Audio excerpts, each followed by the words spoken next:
We have start. Nous avons le départ actuel.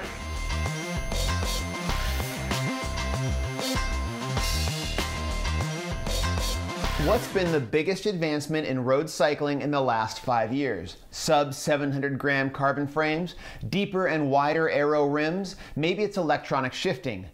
I'm going to suggest another development, tubeless tires.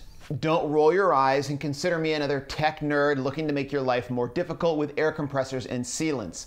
The benefits are real, and the downside is largely due to improper installation, industry leaders not yet ready to make the tubeless leap, and the reality that sometimes what feels faster isn't always faster. Riders associate the feel of high pressure with fast rolling. Unless you are on a velodrome, this is rarely true. High pressure creates bouncing. This bouncing creates deformation of the tire as it loads up and rebounds thousands of times over the course of a ride. This deformation takes energy that should be utilized to move forward.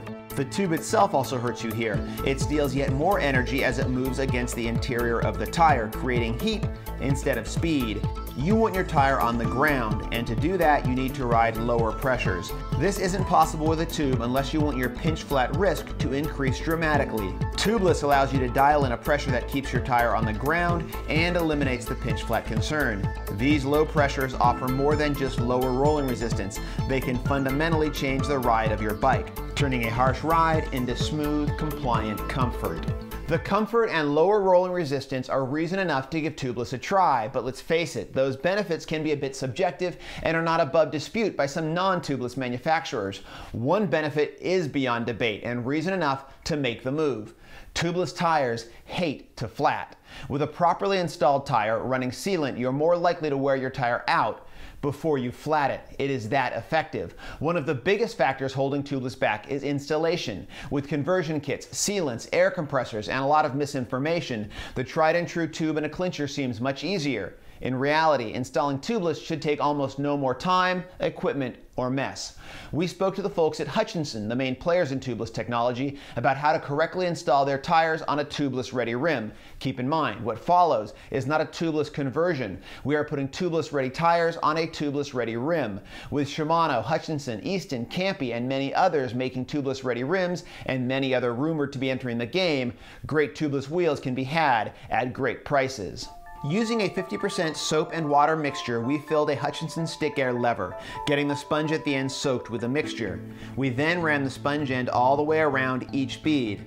Of course, a regular kitchen sponge will work just as well.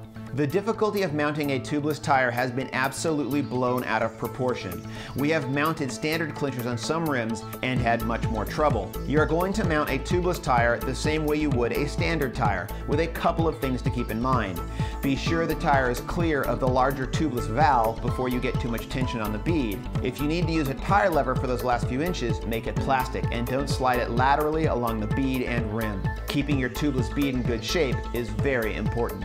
Inflate the tire before you put in any sealant. Don't worry, a Hutchinson tire with a quality tubeless rim will hold air without sealant. It can take a lot of air volume to get a tubeless tire's bead snapped into the rim hooks.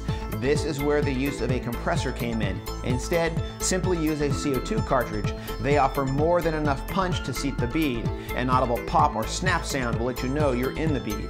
Now, you're going to let the air out while the bead stays seated in the rim. Here's the tip to avoid any mess. Make sure the tubeless wheels you buy come with valves that have a removable core. If they don't, upgrade. Use a set of needle-nose pliers, remove the core.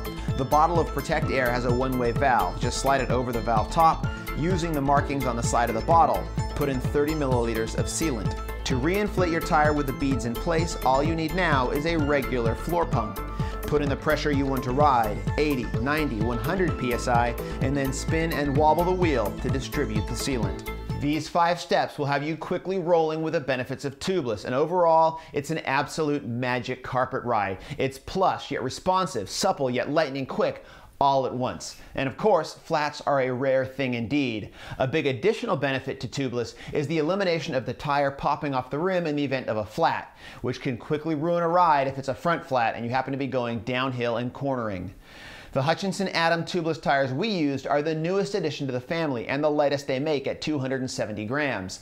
There are lighter standard clincher and tube options on the market, certainly when you consider the sealant, but none of them will come close to the Atom's flat protection, comfort, and low rolling resistance. For a more detailed look at tubeless, pick up issue 7 of Peloton magazine, on newsstands now.